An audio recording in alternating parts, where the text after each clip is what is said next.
রাষ্ট্রীয় ক্ষমতায় গেলে অবশ্যই পল্লীর ডাক্তারদের মূল্যায়ন তারেক রহমান সাহেব করবে। আমাদের নেতা তারেক রহমান 31 দফা, এই 31 দফার মধ্যেও আপনাদের এই স্বাস্থ্যসেবা, যে স্বাস্থ্যসেবার কথা আছে, আজকে বাংলাদেশের স্বাস্থ্য এই মন্ত্রণালয়কে ধ্বংস করে দিয়েছে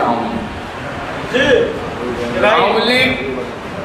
কাজ না করে, ওষুধ সরবরাহ না করে, শত শত হাজার হাজার কোটি টাকা লুটপাট করে আওয়ামী লীগের লোকরা এ দেশের স্বাস্থ্য ব্যবস্থাকে ধ্বংস করে দিয়েছে।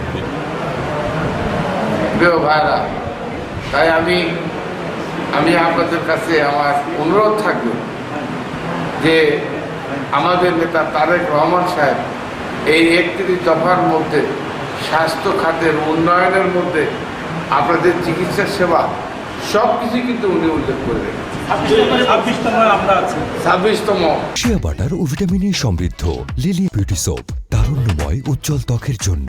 রিমার্ক এই যে 31-এর মধ্যে 26তম দফায় আপনাদের কথা উনি উল্লেখ করেছেন। অতএব আমরা বিশ্বাস করি আগামী দিনে বিএনপি রাষ্ট্রীয় ক্ষমতায় গেলে অবশ্যই পল্লীর ডাক্তারদের মূল্যায়ন তারেক রহমান সাহেব করবে। পল্লী ডাক্তারদের মূল্যায়ন বিএনপি করবে।